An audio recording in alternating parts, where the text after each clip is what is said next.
All right, and we're live. Welcome, everybody, to the New Drug Talk live screening for Fentanyl Awareness Day. We have some great guests today. I'm going to give everybody opportunity to introduce themselves. Um, but here's a little look here at some of our guests, and I'm going to pass it on to. Actually, let me introduce myself real quick. My name's Thomas Guerra. I am the CEO and founder of F Fentanyl. We are a nonprofit harm reduction organization, and we have some guests from all walks. I would like to pass it to Wendy. If you could do a short introduction, thank you. Sure. I'm Wendy Stephan. I'm the educator and epidemiologist at the Poison Control Center that serves South Florida. So we do a lot of work in the community, letting families and young people, and people of all ages, really, about the issue and our free service. Awesome. Thank you, Amanda. Fred. Hi, good evening. Name is Fred DiMarco. I was drafted into the opioid community in March of 2015. I was the poster child dad of stigma and ignorance. Unfortunately, in March of 2015, March 9th, I lost my son, Nicholas Jordan DiMarco, to a fentanyl laced heroin overdose. And since then, I've attempted to educate myself, educate others, and help people who have lost a loved one in dealing with grief. I'm the author of a book called Tears to Ink. It's a compilation of verses dealing in poetry with the epidemic and informational, educational items about the opioid crisis. Awesome. Thank you, Fred. And last but not least, Amanda. Hey there, my name is Amanda Nicol. Thank you so much for having me and for having this on this day, actually. I have a partnership company called Partner 305, where I do partnerships, strategic partnerships for small and large size businesses that are interested in getting more visibility. And I also am the executive director and board member over at F Fentanyl, fn.org. And Tommy and I have been doing a massive amount of work about training and reframing the stigma around the poisonings and of fentanyl here in Miami-Dade. Awesome. Thank you, Amanda. All right. So, why are we here today? Well, today's a special day. It is May 7th, Fentanyl Awareness Day. And so, what does that mean? Well, we're now in the third year. National Fentanyl Awareness Day brings together individuals, parents, teachers, corporations, influencers, community groups, and government entities to help put an end to this emergency, right? So we want to bring awareness. We want to educate people, families, friends on the dangers of fentanyl through not only through experts but through families with lived experience, so people in recovery from lived experience, and we can do that in a number of ways, especially how we're doing today. Um, a little bit about what's going on today. So I have these numbers as it pertains to Miami-Dade, Broward, Florida, and the United States. The most important, well, they're all important, but since I think we may have some people from out of Florida in the live, we have 107,000, right? And that's not including residents. So with residents, that number will be a little bit higher. So it's not getting any better. We know that it is the number one killer of 18 to 45-year-olds, more than gun violence, more than car accidents. And so, what we're going to do today, we're going to have a screening of the new drug talk. Right, this was presented by Songs for Charlie. I believe it came out last year, and so we're going to watch the film all together, and then we're going to come back with some questions for our panelists. Let's see if we can get this started. I believe it's here. Uh-oh. Oh, let's try this one more time. Sorry.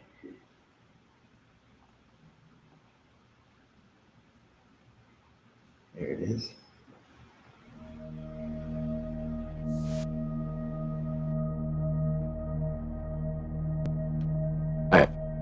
just had no fear of like dying. You know, I didn't think that was part of like what drugs could do to somebody. But if it had fentanyl in it, I instantly just, I died flatlined, like on the floor in front of my mom and in front of my little sister. And all I know that happened after that was what they told me, but I was like not breathing for 20 minutes, and they tried CPR and Narcan and everything, you know. One of the paramedics ended up breaking my ribs to get me to start breathing again. I just woke up 3 days later in the hospital and I had no idea what happened. I mean, just by the grace of God. A local teenager dead from a suspected fentanyl overdose. He lost 2 students to overdoses just in the past 2 months. Her 17-year-old daughter is the latest local high school student to die of an accidental fentanyl dead after overdose. taking pills laced with 2 fentanyl. sons died from fentanyl poisoning. In just one day, there were more than a dozen drug overdoses and 6 Fentanyl deaths. can be up to 50 times stronger than heroin. Drug deaths among children more than tripled from 2019 to 2020.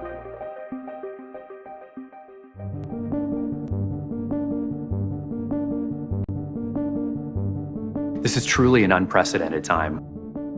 We're at a point right now in the United States where each week, the equivalent to a classroom of high school students dies of overdose across the country. People might be surprised to know that youth substance use has actually been on a downward trend for 20 years.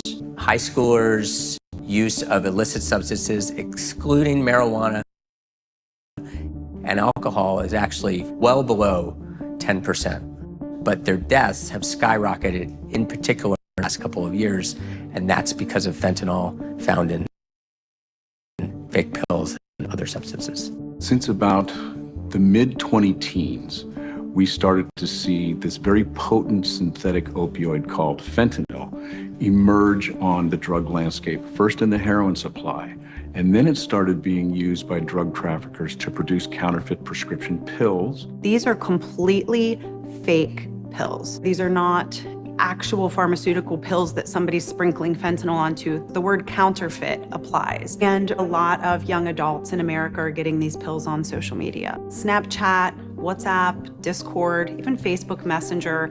Could also be just from friends, or as they call them, plugs, their local drug dealer that they happen to know. Our kids think that they're real and they think that they're safe, and it's a deadly mistake. Fentanyl is an opioid that is at least 50 to 100 times more potent than heroin, which is a very potent opioid. And because it's such a potent opioid, fentanyl can kill within minutes, particularly for teenagers who may have never been exposed to an opioid before and have no tolerance built up. And it's especially risky when it gets mixed with other substances. It just really heightens the risk of overdose. With illicit fentanyl, you don't know how much you're using, and frequently it is combined with another drug, whether it's contaminating heroin or contaminating cocaine. It's mixed drug use, which is extremely dangerous and difficult to treat in the ER. I mean, you don't even know what is in the drugs that you're about to consume. I mean, it could be your last time using. Even if it's your first time using, it could be your last. You know, that's the scary reality now.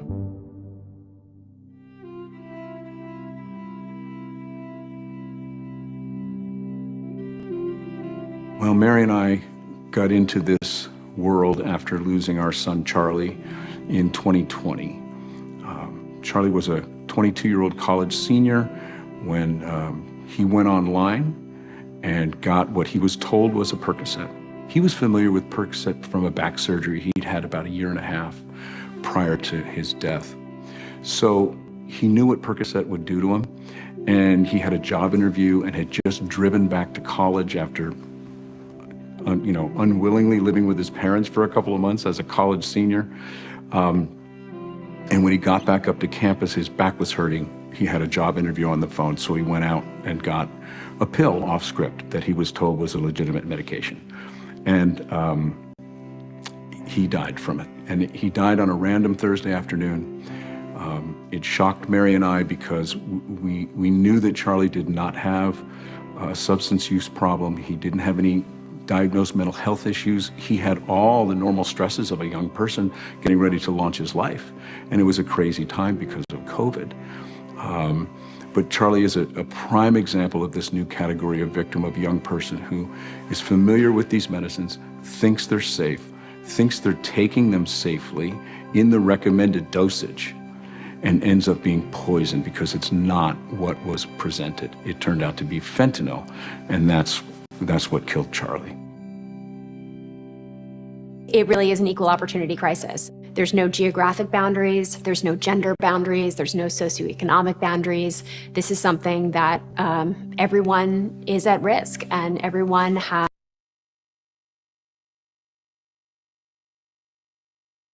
a stake in making sure that we come up with better solutions.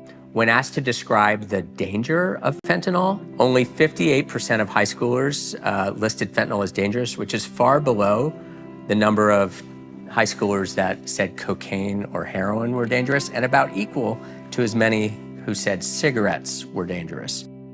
The problem is that 12 times more deaths are being caused by fentanyl than being caused by cocaine or heroin, yet teenagers are rating it as far less dangerous. I think kids need to realize that even if it comes from their best friend, it's most likely not safe, because the drug supply right now is not safe.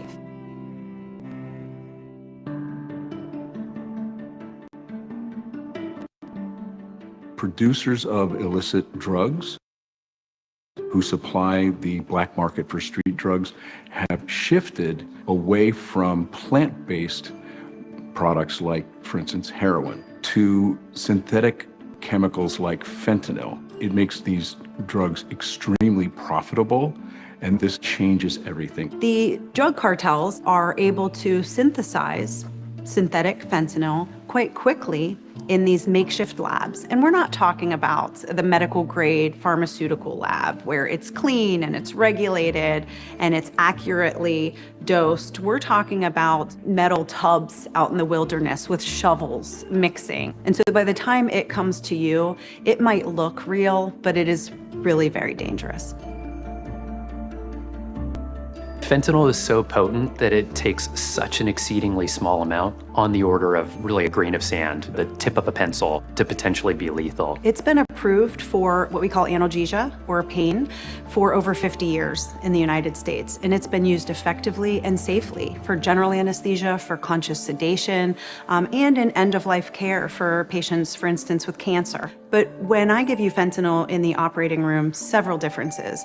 One, it's through a very closely calibrated, a very quantifiable amount. And we're talking about micrograms. When it's used illicitly, we're in the milligrams. So there's 1,000 micrograms in a milligram. So that's a huge difference in the quantity. Also, I'm monitoring every breath you take, every heartbeat, your blood pressure, your oxygen levels, beat to beat to beat, because the way that opioids are killing people is because it's actually stopping them from breathing. And as you know, if you're not breathing, you're not getting oxygen to your heart, to your brain, to all of your life-sustaining organs.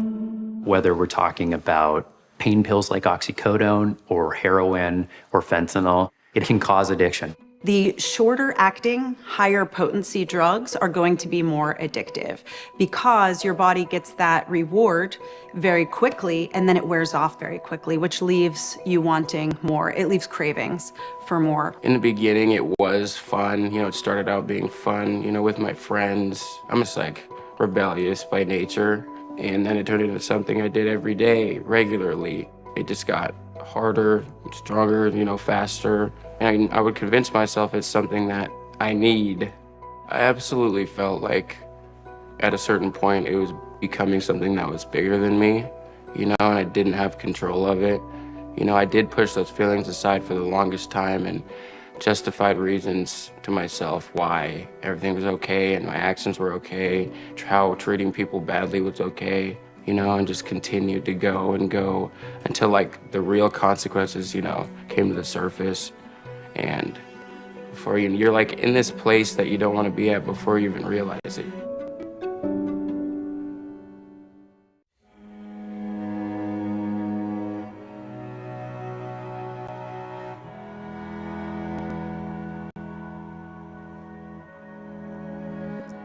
We have 2 boys. Miles is our older son, and our younger son, Cal. Cal was very involved in theater and taught swim lessons and very social, had lots of friends. And he lived really, really large. And part of living large with Cal was his emotions. With the COVID epidemic happening, the wheels came off a little bit. We all leaned in together as a family and got to be in pretty good shape before the fall when he went off to university in Hawaii, and had a pretty good first semester. When he came home at the holiday break in December, we were really looking forward to catching up with Cal. And when we woke up on Monday morning and went in to check on him, and unfortunately we found him unresponsive, and we called 911 and did CPR, and Jennifer found a small bag with a couple of blue pills in them next to him. Jennifer shared them with the sheriff's deputy, who said that looks like OxyContin, but it's most likely fentanyl. And he added, if you're the praying type, you should start praying. So Cal was able to get to the hospital, but we weren't able to bring Cal home. We discovered in Cal's, in his browsing history, that the day before he purchased this pill, he had gone online and asked, what is OxyContin? What's a safe dose for my weight? And how will it interact with my anxiety medicine?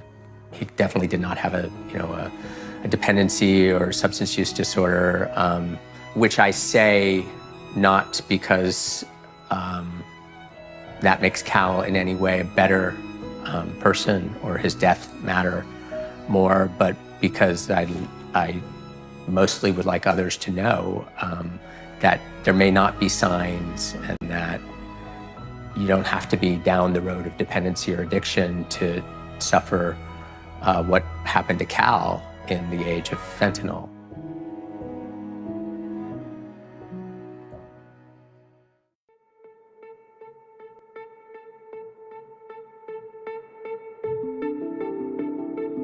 This is the generation that's very familiar with prescription meds. So if you were born in the late 90s or early 2000s, you had classmates who probably were taking some medication for learning differences, anxiety, sports injuries. And so the familiarity with these pills and the fact that they're everywhere in movies and pop culture and commercials, that there's a pill for every ill. It's no surprise that some kids feeling overwhelmed and deciding to pull back, that one of the behaviors they would engage in is, I'm just gonna get a pill, a medicine. I'm not gonna take hard drugs, I'm gonna take a pill and just check out for a while, play some video games, watch a movie. The counterfeit pills that are on the market today are very difficult to distinguish from the real prescription pills. They're made in what's called a pill press, and the drug producers, illicit drug producers, get the dyes, the stamps, and they put them in these pill presses, and they stamp out pills that look like a real Xanibar or a real Percocet. The most commonly counterfeited pill is what's presented as an Oxy or a Percocet, and it's stamped with an M on one side and a 30 on the other. It's so cheap to make, and they're making these pills for cents, and they're selling them for dollars, 10, 15, 20, and they may have made it for 50 cents. But when somebody dies, that person who's selling them this, they're not thinking about that person. They're thinking about their profits. The cost of doing business includes some downsides, like maybe they lose some customers. The U.S. Drug Enforcement Agency tells us that 60% of the counterfeit pills that are out there right now contain potentially lethal doses of fentanyl. And so many of the pills that people might think are real, they might think that that pill that they encounter on social media that somebody tries to sell them, or that they encounter, through a drug dealer who's trying to sell them something, or even just through a friend who's passing them something, that pill, more likely than not, is not what they think it is. It hasn't been prescribed by a doctor. It hasn't been dispensed by a pharmacy. And in fact, it's fake, and more likely than not that the amount of fentanyl in one of these pills could kill someone. We lost, 108,000 people last year to overdose. And that's just the fatalities. There are a lot of non-fatal overdoses as well. Years ago, if someone was using heroin, it would probably be far into their use before they would be at the point where they could overdose. Now, you can overdose with your first pill. It's just a different situation. When I was growing up, we talked about the drug landscape in terms of a path. But today, kids are faced with a landscape that's less like a pathway and more like a minefield, where their first, second, or third step out there could be their last because you don't know what's in those substances.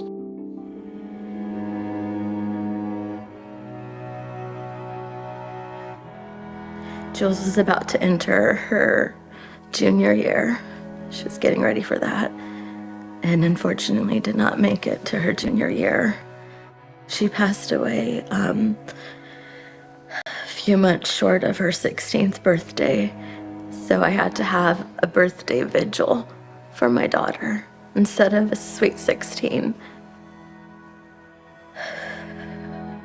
They're so impressionable.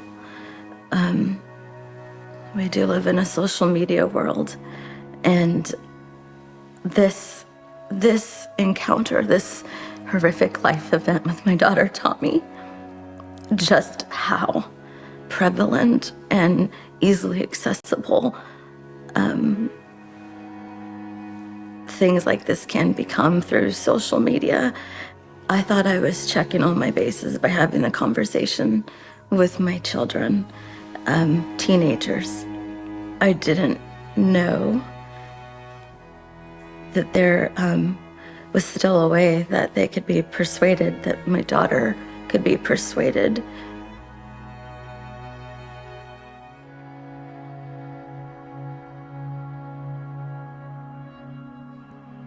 I was 15 years old, and I was curious about substances, but I didn't learn about it through any formal sources. And so I set about my own experimentation without any guidance and without any recommendations for staying safe. And I experienced challenges and consequences related to that. And when I recovered, I realized that there was a lot of other teens that were also entering this space, also without information and guidance. And I think that in order for us to effectively deliver messages about drugs, adults need education too. We need to equip parents to have these conversations with their teens. We need to help parents understand that the best way to approach their teen is from a place of curiosity and understanding, and creating a safe space so that if a young person has been using substances, they feel like they can approach their parent about it, or that if they've got a friend who's struggling, they feel like they can let their parent know that. The big three signs of an opioid overdose, such as one from fentanyl, are slow to no breathing, unconsciousness, and pinpoint pupils. How you can check for those three? For slow to no breathing, you're going to place your hand on the person's chest to feel for the rise and fall of their breath. You can also place your hand under their nose or over their mouth and feel for their warm breath. To check for unconsciousness, you're going to start by shouting the person's name and asking if they can hear you. If they don't respond to you verbally engaging with them, you're going to cause some painful stimuli. To do that, you're going to give them what's called a trap pinch. You're going to pinch the corner between their neck and their shoulder as hard as you can. If you try that on yourself, it hurts. So if you do that to somebody who might be overdosing, they're not going to respond. The third sign that you're going to check for, which is the telltale sign of an opioid overdose, is pinpoint pupils. So how you're going to check for that, you can use a flashlight like the one on your smartphone. The person's probably going to be unconscious, so you're going to lift their eyelid and shine the flashlight into their eye for 3 to 5 seconds. When you move the flashlight away, normal people, you will see their pupil get bigger when the light is no longer in their eye. Someone with a fentanyl overdose, their pupil is going to remain pinpoint, very tiny in the middle of their eye. It is absolutely critical that you call 911 when somebody is overdosed, because that makes sure that they get the medical attention they need, and that could very much save their life. Many states have what's called a Good Samaritan law, which protects people who call 911 when they're in the possession of drugs from being arrested for having those drugs in the moment, because these laws are meant to encourage people to do the right thing when someone's overdosing. Narcan is an opioid blocker. It's going to go into the bloodstream and knock any opioid off of the receptor. And it's going to reverse that overdose so that that person has a chance at life. We're using the term Narcan, which is a brand name. The actual generic is naloxone, and there are many brands. The side effects of intranasal naloxone or Narcan, if somebody was not actually overdosing, the chance of having a serious health problem as a result are very small. This is what Narcan looks like. If you're ever in a situation where you're going to administer Narcan, you should have already called 911. To administer Narcan itself, all you have to do is take it out of the package. It looks like this. You're going to insert the plunger into the person's nose, either nostril, and then press the pink button down. After that, you're going to want to clock about 2 minutes. The person should respond to the Narcan within those 2 minutes. If they're unconscious and not breathing, you will literally see them go and begin breathing again. If that doesn't happen within the first 2 minutes, continue doing that every 2 minutes until the person responds. If they don't respond after 3 doses, you're going to want to start giving rescue breaths. One more thing to remember about Narcan is that anytime it's given, a person needs to go to the hospital. Opioids can last longer than Narcan. So the Narcan might reverse the overdose initially, and then the Narcan wears off, and guess what's still in your bloodstream? The opioid. Can find those receptors and they can re-OD. Narcan and naloxone in general is now approved over the counter. Everyone should be trained in how to recognize and respond to an overdose. If you're a person who needs opioids and you have a dependence on them, it's very useful to use a fentanyl test strip to determine if there's fentanyl or one of its analogs in the substance you're about to take. If you are in your 20s, 30s, and 40s and you're getting some cocaine, you should know that cocaine has been contaminated and the frequency of contamination is rising. Fentanyl test strips can be used on any drug as long as you prepare that drug correctly. So we instruct users to crush whatever it is in its entirety, mix that up, and then you use about 50 milligrams of that powder. There is a risk of getting a false negative. The test may not pick up the particular analog. The dilution rate might not be right, so it's not foolproof. Because the problem is inconsistent dosing, you can't shave some of a pill and use that as your sample and not be 100% sure that there's not fentanyl in the other portion of the pill. And you certainly can't test one pill from a baggie, have it come back negative, and be confident that the rest of the baggie does not contain fentanyl. The main takeaway from that message is, if anyone presents a pill to you and says, don't worry, this has been tested, that is not a true statement. And you cannot trust any pill that you get on the street. The expectation is that you don't take any pill or powder that's coming from an unregulated source, but if you did, it is a non-negotiable to carry Narcan with you. It is a non-negotiable to not use alone, and it is a non-negotiable to test your drugs. These are the steps you have to take. While it's not perfect, it's the bare minimum to keep yourself alive.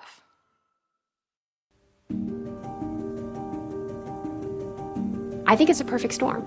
I think you've got kids coming out of COVID who are really struggling with a lot of social anxiety, particularly, a lot of depression, and an inability to cope with some of the big feelings they're having. I think you look at the isolation that's sort of magnified by social media, the sort of looking at everyone else's perfect life and feeling like yours is not so perfect. And then also the deadliness of the drug supply. And all those things come together, and it is a massive crisis that we're in right now as a country. Real life comes with real stress, and we have to, as a society, prepare ourselves for that.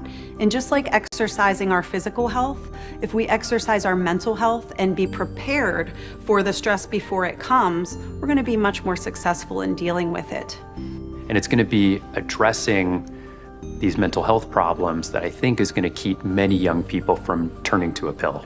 People take these drugs, sometimes to self-medicate, but sometimes to party. And sometimes it's just curiosity. We have to acknowledge the subtle reasons why people are using. Lena Ramos took a blue pill he got from his friends. They said it was Percocet, but it was actually pure fentanyl. He was left unconscious in a parking lot and died alone at age 15. Kirsten Torres Young and her friend split a fake Percocet they ordered on Snapchat. Both girls passed out, but only the friend could be resuscitated. Kirsten was just 19. Zach Didier was bored with the lockdown and wanted to experiment. He was also feeling stressed about his college applications.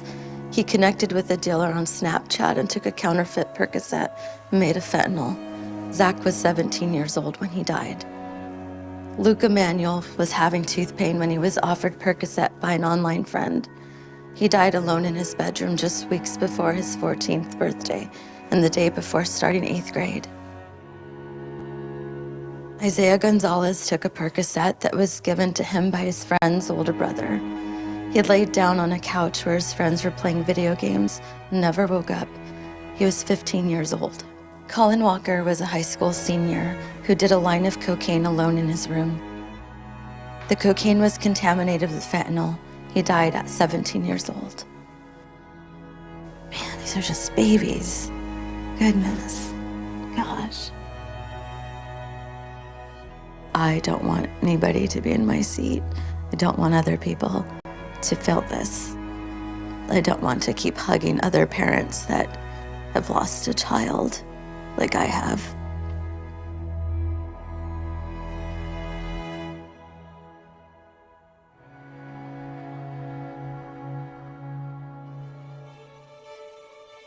The best thing that parents can do is educate themselves about the dangers of drugs and right now, not like what happened 20 years ago, what's going on right now. The worst thing you can do would be trying to get in there and pry it from them, because then they're just gonna wanna do it more. You know, just talk to them like, not like you're telling them what to do, but to help them understand that you care about them. I think the power of these conversations is they open up doors for help seeking. That when we have conversations about drugs that are non-judgmental, that are honest, that provide multiple pathways for staying safe, not just abstinence, then we invite the kids in who need help. And instead of them turning to their friends, the naive leading the naive, they can come to an adult.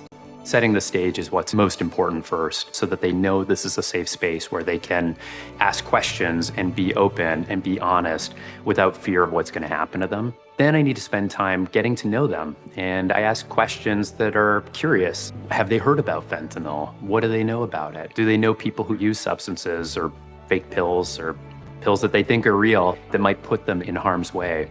And then when I educate about fentanyl and its potential harms, I need to do so in a way that's really fact-based, that really empowers the young person to get the information without me using scare tactics, because we know that scare tactics can backfire. I think encouraging help-seeking behavior is really important, whether that's someone at school or someone at home. It's okay to ask for help. There's no valor in, having day after tough day and sticking it out and burying our feelings and saying, I can get through this without anyone else's help. Sometimes I think that my patients are afraid to talk to me and other doctors when they're struggling, but that's precisely the moment that I most want to see them, because that's when I can be of most help. The thing that I did was I got out of my comfort zone. I did things that made me feel uncomfortable, talked to people, made connections with people, actually asked for support. I think that's the biggest thing, is people think asking for help is a weakness when it's actually a strength. And opening your mouth and letting people know that you are struggling, because I feel like that's a lot of the reason why people are ending up dying and we're losing people, because they don't want to admit that they need help.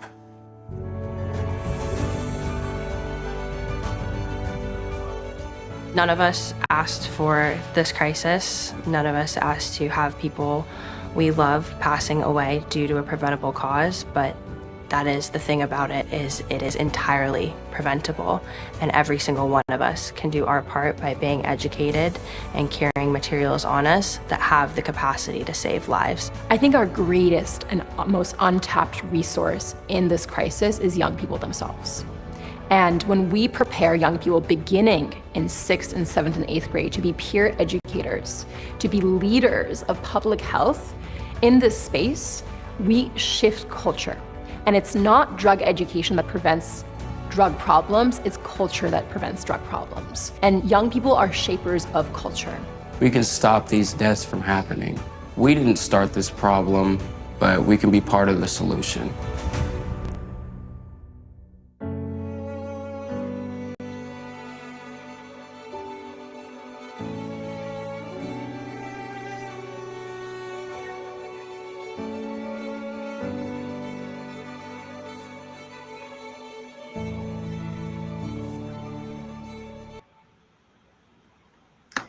All right, that was powerful. A lot of good information, but we definitely want to get to the panelists and get your perspective on what we just saw. I see in the chat it's been pretty active. We got some questions, we got some comments, so we'll get right to it. So my first question will be for Wendy. So parents seeing this film may be alarmed, but what would you want them to know that they know more about fentanyl, about the fentanyl crisis?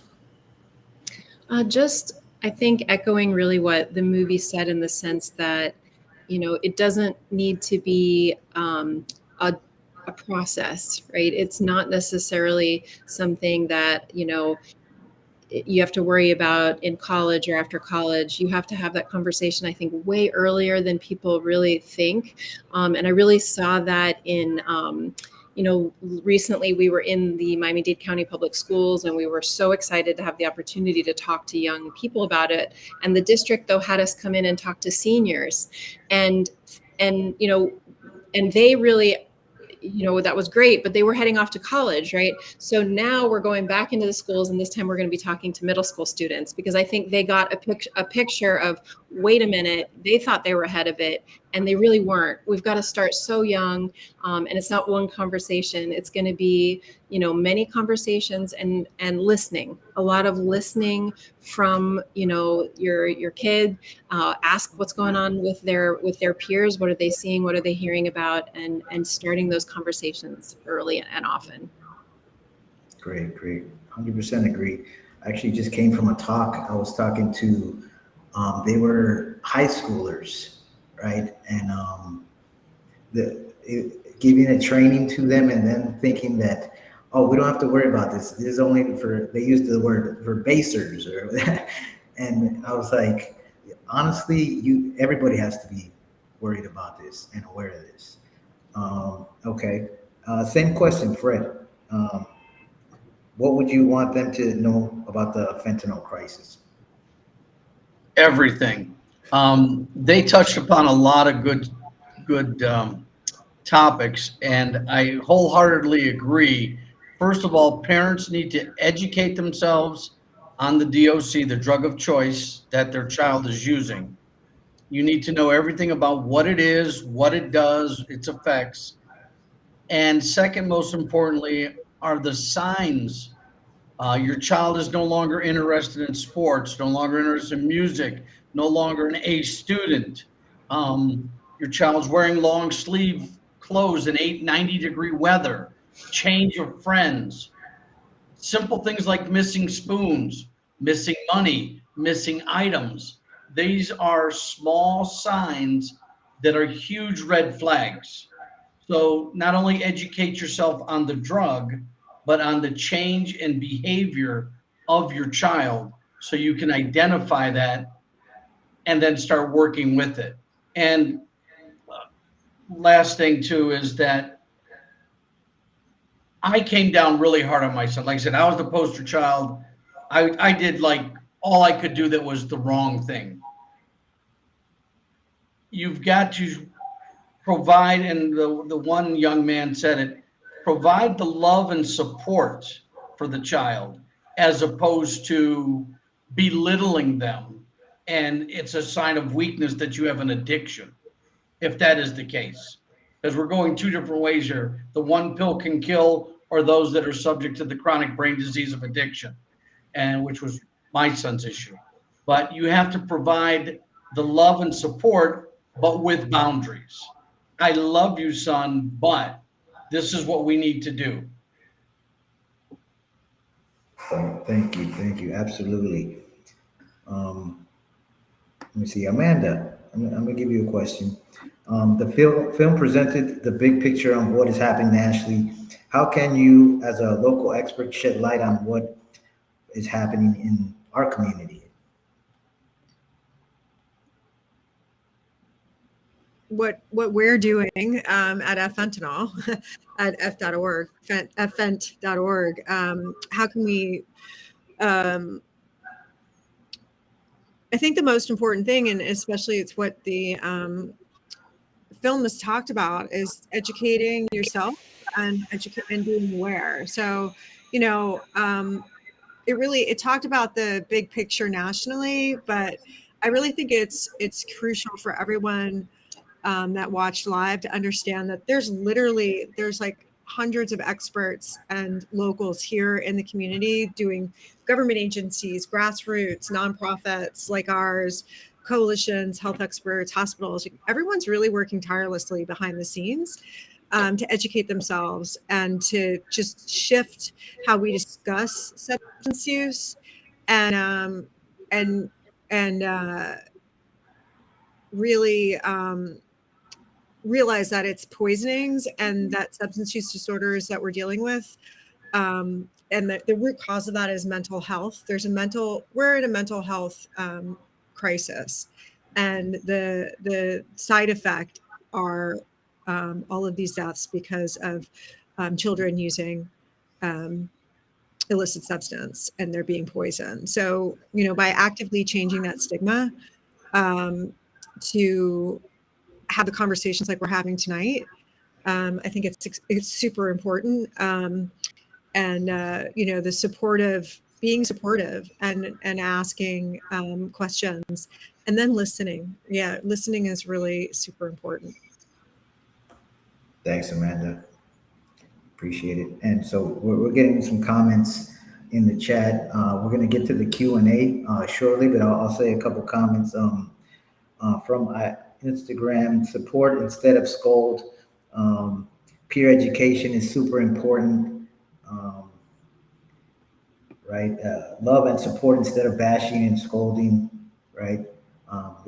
To go to Fred's point, you know, and a lot of our families, we don't know what to do. I know as a person with a substance use disorder, my family had no idea how to deal with what was going on, right? And really thinking, you know, I was intentionally doing this on purpose, right? And I was trying to be, you know, break the rules.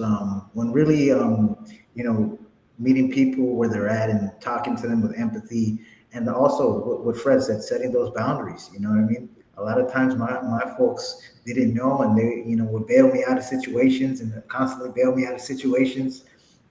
And it was about knowing, you know, and so everybody's going to be different, and substance use is not a cookie cutter and it's a one size fits all. It is people from recreationally using to people that have a severe substance use disorder, and all in the middle of that, right?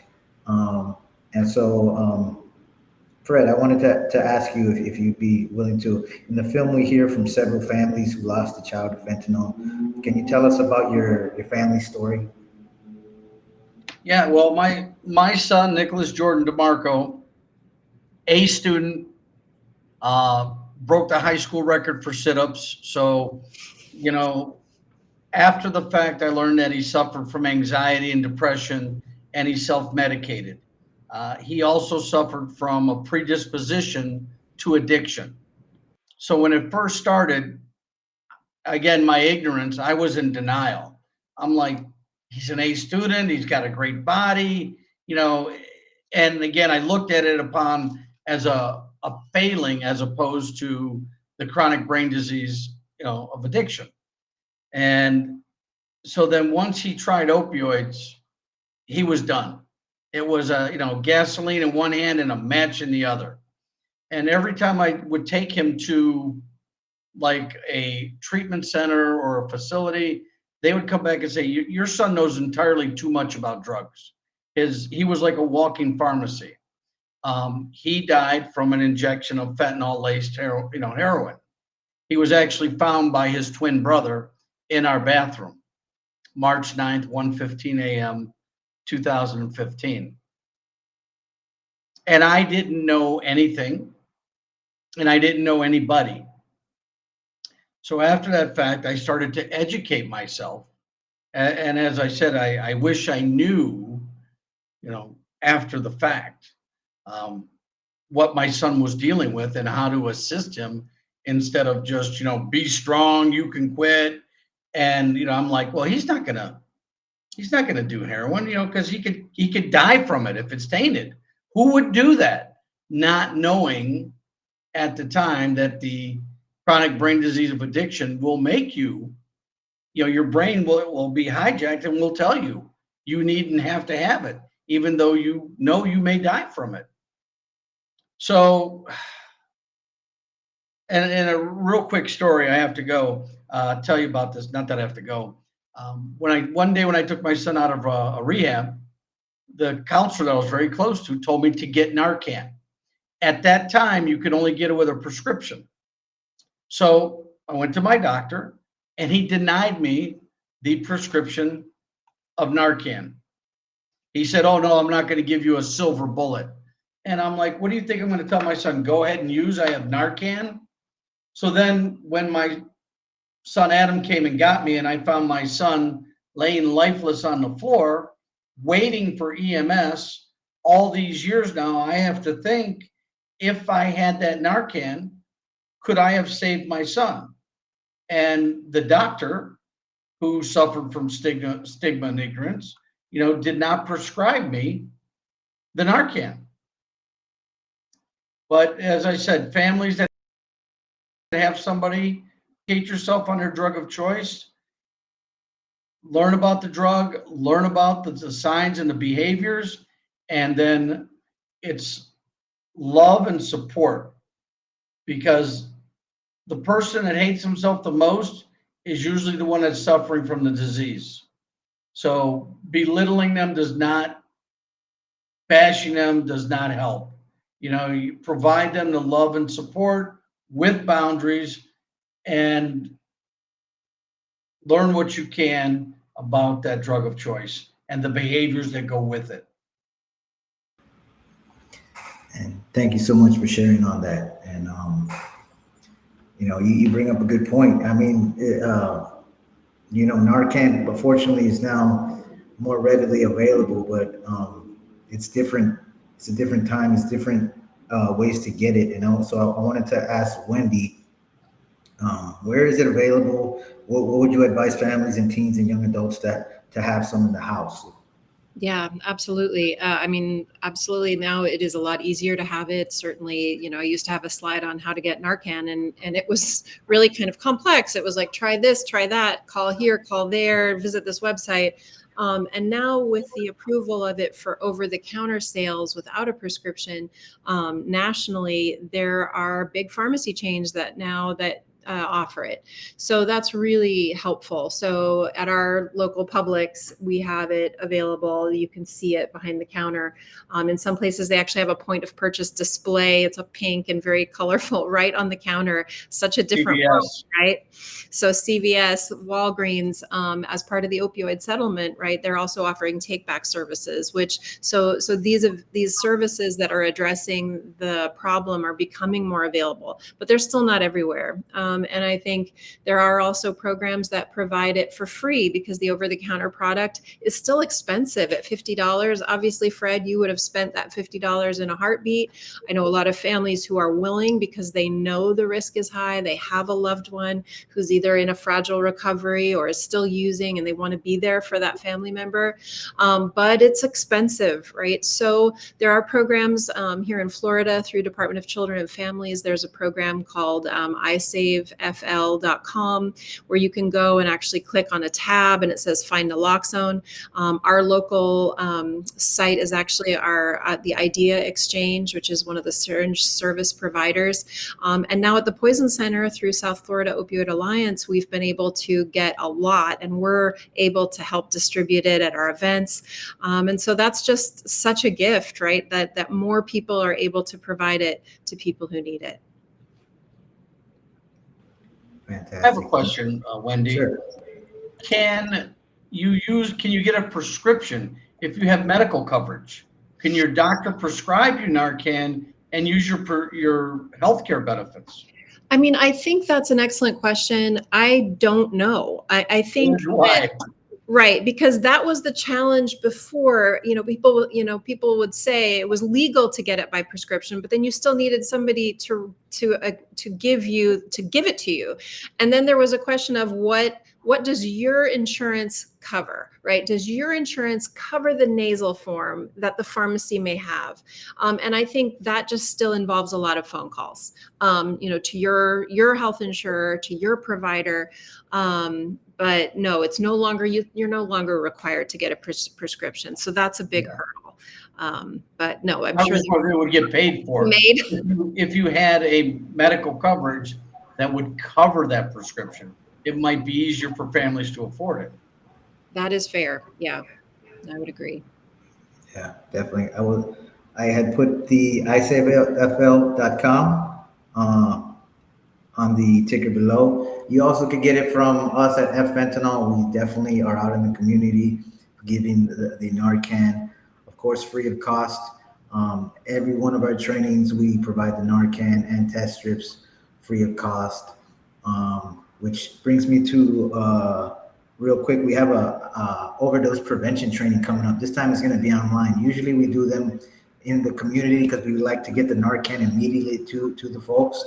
But we've been getting a lot of people that are interested in the training that can't necessarily make it. So I'm going to put the information here on the side here. It is on Thursday at 7 p.m. Let me see if I can make this bigger, actually. Let me see. And the other thing that I think is important to mention, Tommy, is that ffent.org, if you reach out to us directly and you're interested in and need Narcan, naloxone, just message us and we'll make it available. I mean, we're here in Miami-Dade, and we at FFent get it through the isaveflorida.com. So we get it for free through DCF because of the nonprofit that we are and the organization that we are. So if you need it and you want it and you can't afford it and you don't want to go to the pharmacy, please reach out to us through their website, and we'll make sure that we help you get it. And the other thing too is to encourage people to carry it, with them, because I know a lot of people are like, oh, I have it in my car, but I have to say that the times that I've come across someone down, which is now twice, I wasn't near my car, the car was like all the way across the parking garage. So now I know better. I carry it in my bag, in my handbag, because that is more likely to be on my person. So just having it in a home is one thing, but having it on you, I really think is the way to go. Because I was really regretful the time that I went down, that somebody went down, and I didn't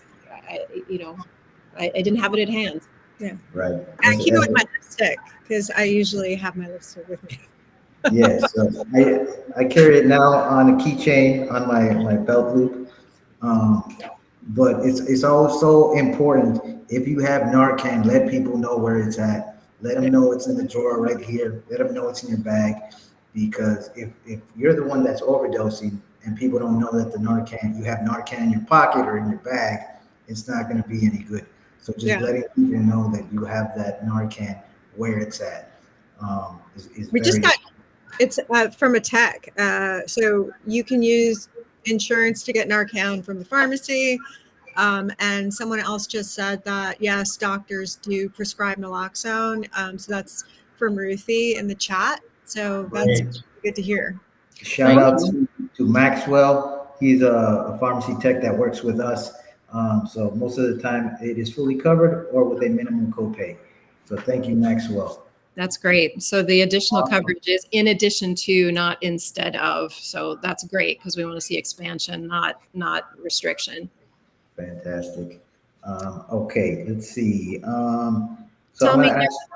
I wanted to ask, there's there was a comment in from Sue saying, it's not just teenagers. And I think that is really very true. And I do think the deaths in our really young population, are really shocking, and they get a lot of media coverage, and families are more likely to come forward, about it, the teenager, because I think there's a little bit of this innocent victim sort of, narrative there that the media likes. But it is true that deaths in people under 24 in Florida from, drug overdose is only 5% of the deaths.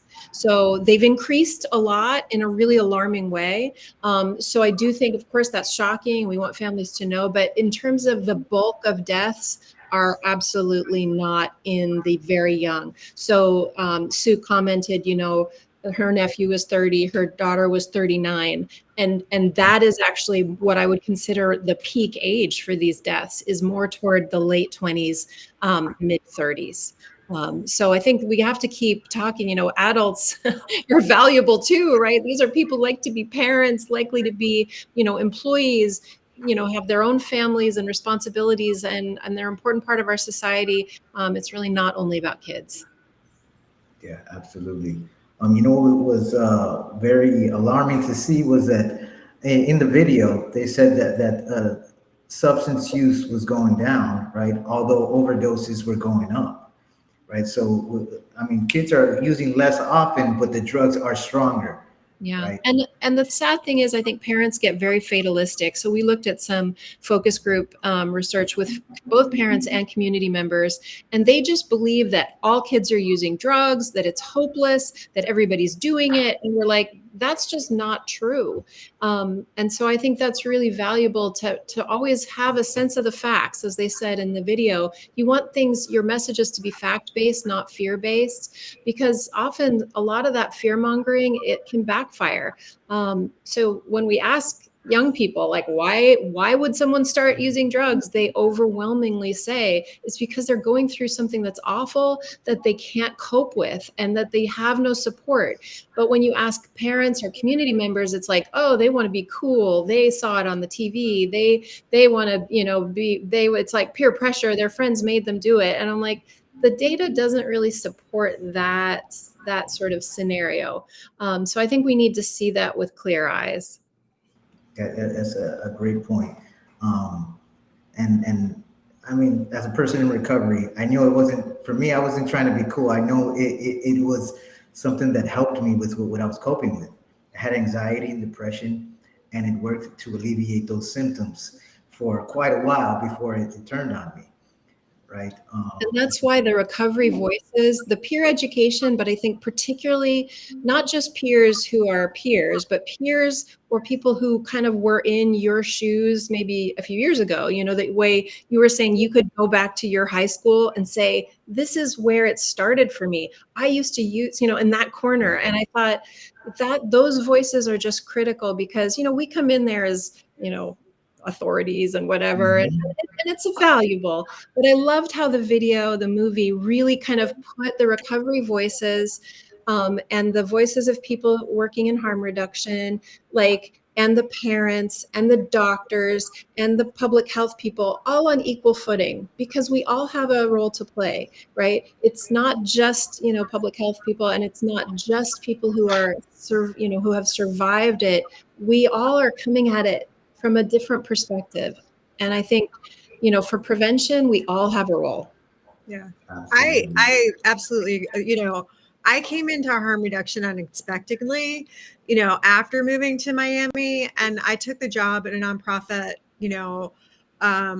where I could use my own recovery journey to help others. And when I got to that nonprofit, I realized that there was a lot of misnomers about people in recovery that, I quickly noticed that there was just a big disconnect in understanding. And so what struck me in that environment was the widespread lack of understanding, training, and awareness of what it's really like. It was more like talking at you rather than identifying. And so the work, I feel that, these folks, they're doing incredible work. I don't want to say that at all. But the stigma is still so strong, even within the community of mental health professionals, when you don't have the lived experience. and it's definitely not about malice. It's just like a gap of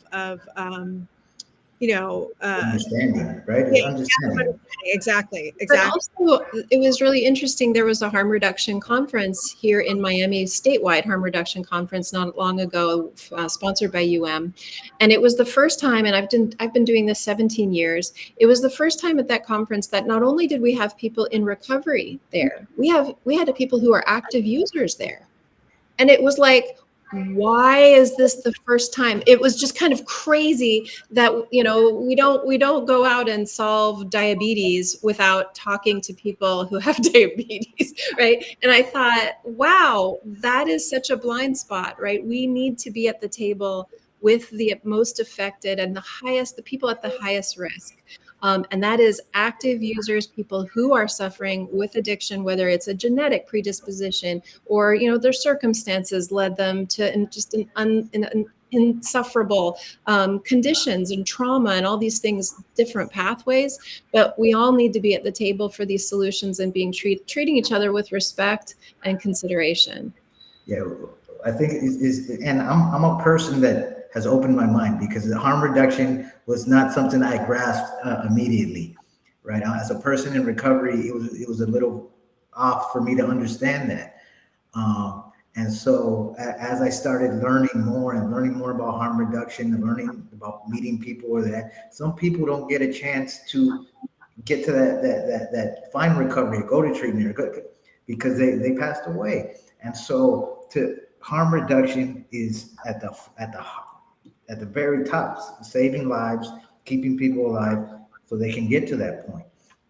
And I learned that along the way. And Amanda, you mentioned, the stigma. It's within everywhere, even 12-step programs, which I am a member of, and so I'm not knocking it, but it's about education and understanding that some people that use medication that is helping them in their recovery is kind of shunned upon in certain fellowships and certain old school ways of 12-step thinking, and kind of pushes people out the door, right? Where, it's about keeping your mind open to new possibilities and evidence-based ways of doing things, right? And so we did hit 8 o'clock. I do want to get to some of the questions from the audience, because we did get a couple of in there.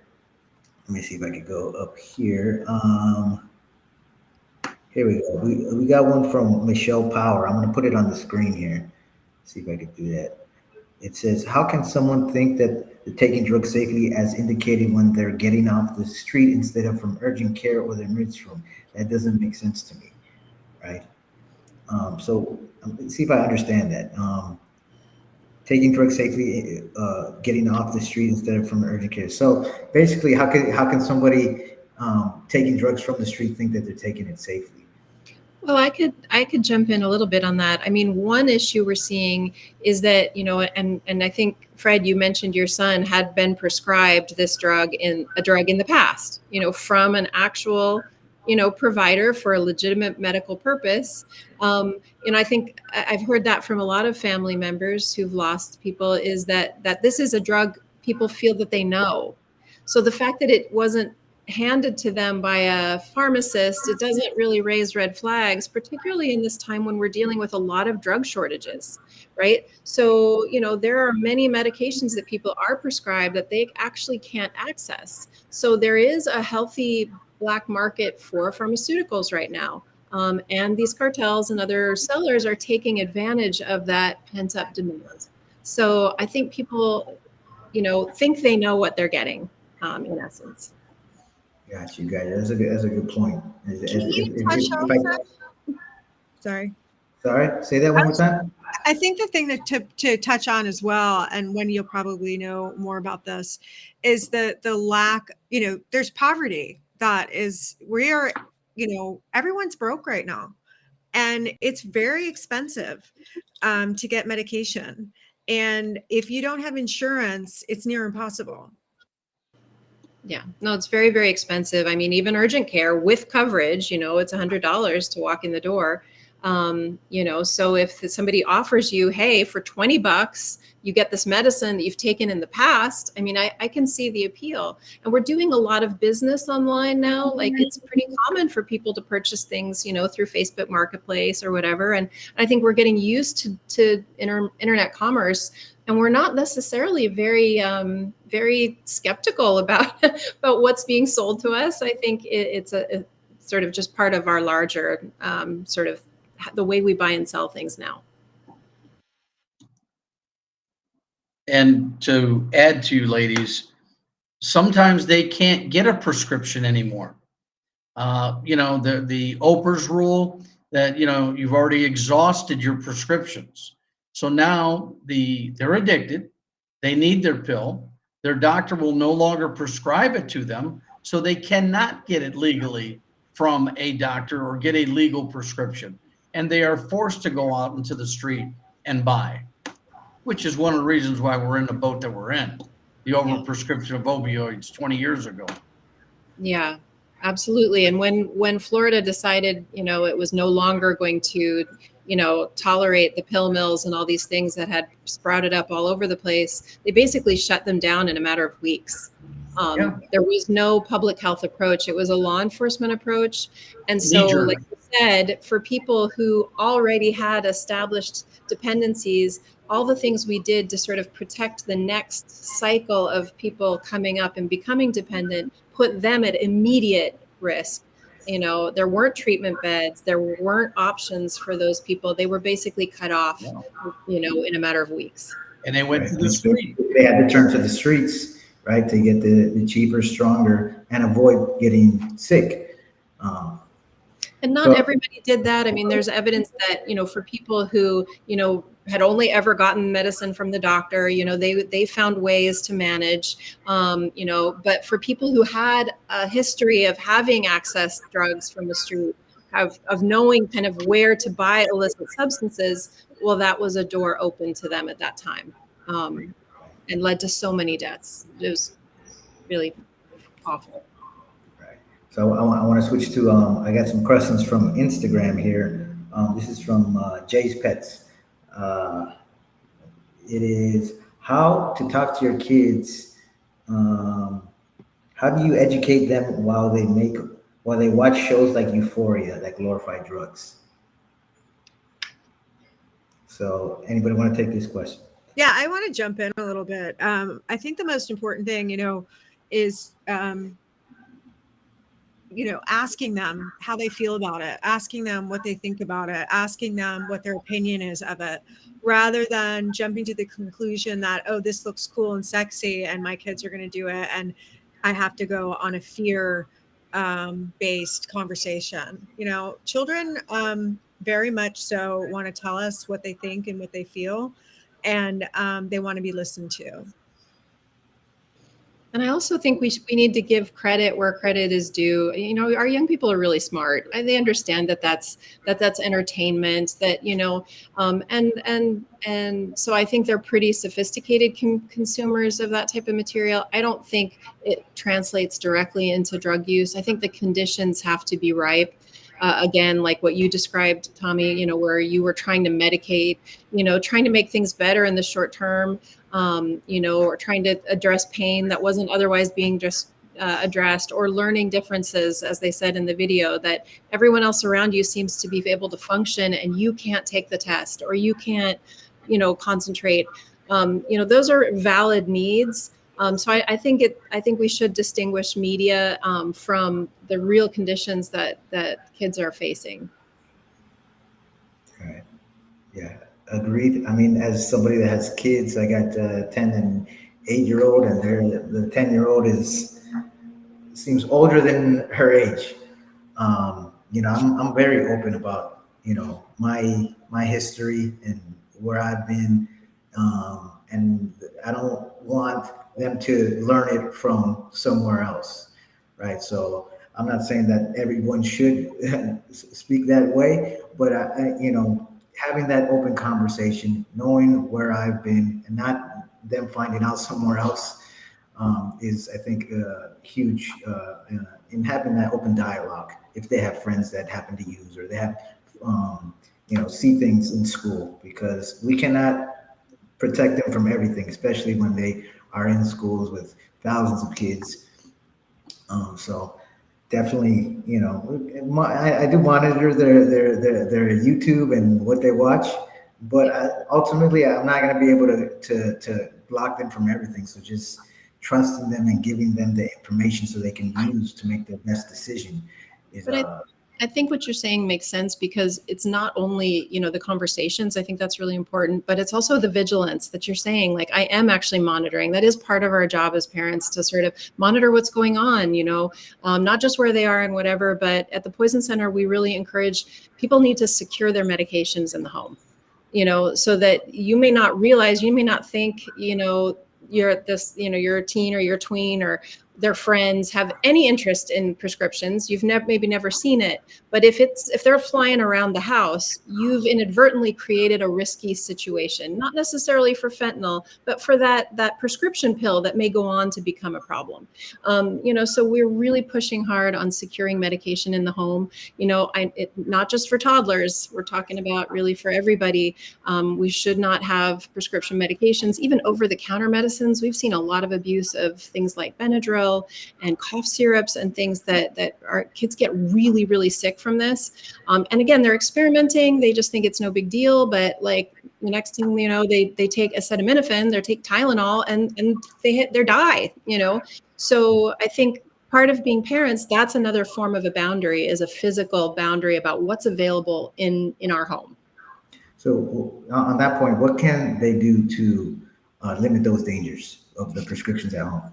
Well, I like the idea of an actual safe, like a metal-sided safe in the home. I just think that's really helpful, particularly if there's any history of substance use. A cabinet lock or putting things high or whatever is not going to do anything for your tweens and your teens, right? So I do think that's important. I think it's protective actually for the whole family, also against self-harm, right? These are circumstances that are happening more and more commonly. So as parents, we need to get ahead of those things. We also need to think about what we're bringing home. If there is an issue of addiction or substance use in our home, then maybe we're going to not choose, when we're being offered different prescriptions, maybe we want to avoid that, or, because we know that it's genetic, right? There's definitely a genetic component. So you may say, I actually am not interested in an opioid. I think, can we look at other methods of pain control, right? That may be protective for your family. And I would say also secure alcohol. I know a lot of, we talked about fentanyl and the focus has been on opioids, but I mean, alcohol is a huge, huge problem. And I feel like that sometimes is not on parents' radar the way it should be. And just when we look at the data, alcohol is sort of a stepping stone for a lot of young people, and it's very socially acceptable. So just those are the things I would keep in mind as a parent. Right. And at the pharmacies also, they have drop-off locations, right? And I think we just passed the DEA take-back. Yep, twice a year, right? We do it in April and October. But you don't have to wait for an event. You can dispose of drugs if you've accumulated some that you don't need anymore. Take that Ziploc, put some kitty litter, some coffee grounds, spoil those pills, put them out in the regular trash. There's no reason to keep them around for 6 months waiting for the next event. When I'm from Ohio originally, and we had some drop boxes at the police stations. So you could and I don't know if they have it down here or not. No? Okay. It depends on the county. Different counties like Miami-Dade, we don't have that for some reason, but Palm Beach County does. And again, the more options, the merrier. Yeah, I've seen it. CVS and Walgreens have a box where you could literally go in there and drop it off in there. And then the pouches that destroy the pills, it slips my mind the name of it, but Terra. There it is. Yeah. But to be clear, you don't need to buy that. I know that that's marketed, but it requires you to go and buy a product and use it. Where really kitty litter or coffee grounds will do to spoil it. Got you. All right, I also think the other thing that's important to talk about, because there was a woman that had mentioned, this is, and we all know that it's happening with 30 and 40-year-olds. Park Avenue to Park Bench, every age group. When you are with your doctor, tell them that, for me personally, I don't take any medication that I abused. So I tell all of my doctors because I've had many surgeries and many dental procedures and all kinds of stuff, in this 23 years of being sober. And I tell my doctor, I do not take barbiturates, opioids. I'm in pain. I've taken some Advil, and literally, like at the emergency room recently, but I need something more for the pain. But I do not take, any. What do you suggest? And so. Just really being open with my doctors. And also, even if I think for me personally, with everything that's gone on with opioids, I would just say that in general, like, I don't want to know, you don't need an opioid the majority of the time to fix, you don't need a hammer to kill a mosquito. 800 milligram ibuprofen. There you go. I like that you said that, Amanda. Anytime I go to the doctor, they say, "Do you have any? Are you allergic to anything?" I'm like, "Yes, I'm. I'm allergic to any narcotic or alcohol." Yeah. We train our rotators. We train rotators at the Poison Control Center. So people going into emergency medicine, people going into pharmacy, and we train them, ask, are you in recovery? You don't have to say, do you have a substance abuse history? You can say, are you in recovery? That's like a very positive way to ask, because usually people who are want to protect it, but then if somebody is not, or they have a fragile recovery, or they actually are still using, that's an opportunity for them to disclose that. So, we do think also they should be asking, Good point. Good point. I'm going to get one more question here, and then we could kind of get to some of the wrapping up. The question here: are the DARE programs still in school, and are they effective? I'm sorry to say that, unfortunately, DARE is one of the programs that is not evidence-based. It is still conducted. It is really a beloved program from law enforcement. They really want to take that opportunity to talk to kids and do outreach. But in terms of minimizing substance use, we really don't see effectiveness there. There are programs that are evidence-based, and those really, there are a lot of different ones, and you can learn about that looking up evidence-based programs under the Drug-Free Communities grants, and some of these programs where there are curriculums where they change the culture of the school. Like they talked about culture in the video, not just pure education about drugs. The problem with the DARE program is that it tends to reinforce the drug prevention behaviors of people who are already sort of that direction. Like for me, it would have been very, very effective. But then again, I was already like kind of scared of drugs. But what it finds is, because it's an authority figure coming into the schools, you're going to have some kids who are like, whoa, they want to rebel, and so now they've just been told also, like, a lot of kids are doing this, but you shouldn't. Do you see why that's a problem, right? So it's not as effective, unfortunately. It's actually, there's a lot of literature that on the effectiveness side, it some people love it, I know, and I'm sure it feels good, and it's great PR for the community, and for law enforcement to be in the schools and to get to know schools, but it's not really doing what we would hope from a substance use perspective. Thank you, Wendy. We have a solution that we are going to be implementing once we get the funding for it, which will be a peer-to-peer program that we're going to be launching here in Miami, and it will be in Creole, Spanish, and English, and it will allow the students to have autonomy and teach us. They'll be able to create something through AI. So whether it's a video, a song, a play, a piece of art, whatever it is, it'll be with evidence-based. So they'll have all the information they need about what's going on with the fentanyl crisis, and then they'll be able to create something. So we'll be teaching them a skill, as well as teaching them about, they'll be teaching us, pardon me, about how they want to communicate to their peers about what they've learned. And I have to say for myself, the reason I'm in health education now was from a health class in 7th grade in Washington State, in rural Washington State. We had a woman, an older woman actually in a wheelchair, who came to our class and she said, "I'm an alcoholic and I haven't had a drink for 20 years." And my mind was blown. I didn't understand. I was like, what do you, like, what? You know, I think I'd never encountered somebody who was in recovery, or that whole concept. And I still remember that. And that is what started me off in health education, this really powerful revelation that you couldn't just walk away, like that she could never have a drink again because of that condition that had developed in her.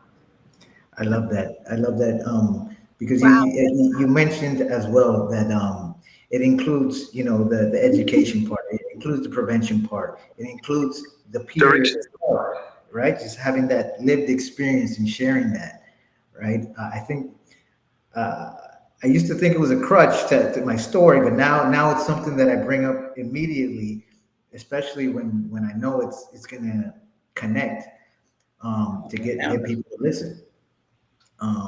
So we can wrap up shortly, because I want to give you guys the opportunity to talk about some of the things you got going on. I want to thank every one of you, everybody that came on the live. This doesn't mean that if you have questions, you cannot send us questions, and we send it to us either on our Facebook, our Instagram. Wendy, you did put a website. You want me to share that? That link, it's called the Community Guide and to Preventive Services. And that's a federal listing where you can search by what condition you're trying to prevent. And it shows you what type of programs are out there where there is support for that approach, like actual improvement in outcomes, you know, because that's what we want. We don't want to spend a lot of money and time and people's attention on something that doesn't actually reduce the health problem or the behavior. So this is a great resource for people who are looking for a curriculum or a community plan or whatever. So that's a federal tool. And then, of course, we have the Poison Control Center, which we haven't talked about, but we take calls every day from people who have been exposed to something. You know, sometimes they know what it is, and we've been dealing with calls, for instance, about new substances of abuse. What do I do? My daughter has a packet of pink powder in her backpack. She's having some symptoms, but she's still breathing and she's still talking to me. What could this be? What do we need to do? We know kind of what to do now for an overdose if we have naloxone, but a lot of poisonings and really bad situations don't present like that, right? So we're there to answer questions. It is confidential. It's 24 hours. It's national. And our doctors and pharmacists are so nice and not judgmental, and they'll walk you through what to do. Fantastic. I'll put this on the screen one more time. The number is 1-800-222-1222. Is that a national number, Wendy? It is. That is the nationwide poison helpline. So you put the number in, and wherever you are, whether you're on vacation or you move or whatever, it is going to be the same number. You might be served by a different center, but we serve all of South Florida from our offices at University of Miami School of Medicine, Jackson Memorial Hospital. Fantastic. Thank you so much. Fred, I want to give you opportunity to talk about the book that you have out. Okay. Well, I laugh because I'm sorry, because the book is a compilation of poetry, and anyone that knows me knows the last thing in the world I am is a poet. But I've used poetry to write verses about the opioid epidemic from different viewpoints. So the poem may be about a first responder, maybe about a parent who lost a child, maybe about someone in active recovery. So it's different viewpoints about the opioid crisis. And then throughout the book are educational factoids about the opioid crisis. Signs that your child may be using, things to look for, the history of heroin. And again, what I say is when I say I write poetry, in reality, my son is my inspiration and he guides my hand as I write. So it's a short book. It's available Amazon, Barnes and Noble, Kindle, and most recently it's available at Walmart. Or if you want to PM me, I'll send you a copy. Awesome. But it's like I said, it's different viewpoints about the opioid crisis, and I've taken different. For instance, Martin Luther King, "I Have a Dream." I've taken that and paraphrased it to, "I have a dream that one day addicts and non-addicts will be walking hand in hand together." So I think it's worth reading. Awesome. I love it. I love it. I'll show it one more time. Available on Amazon. Go check it out. And so, Amanda, I know we got a couple of things coming up as well. I'll share real quick. On Thursday, we have a full overdose prevention training. It's going to be online. You could go through the link on our Facebook or through Zoom, and this is the code. So if you know anybody that hasn't taken the training, you can come in and take the training. And then you can reach out to us if you're local, and we could give you the Narcan and test strips, and we'll let you know about nationwide places where you can get the Narcan in your local area. Additionally, we have a fundraiser coming up. So we want you to lock this date down, July 28th. We're going to have a fundraiser at Top Golf. We're looking for sponsors. We're looking for people to come along, and it's going to be a tournament. It's going to be a great cause. We're going to have fun for a great cause. It's going to be supporting our mission. So check that out. And then a little more farther along, we got Recovery at the Park, which some of you have attended last year. It was a great event. It's really a celebration of recovery in all its forms. It's going to be on September 29th for National Recovery Month. Also working on Overdose Awareness Day. We don't have the actual date yet. It's going to be at again, so look out for that. I do want to shout out our partner. Her name is Yamila with Yaya Por Vida. She has a fundraiser, which is basic, I think it's next week.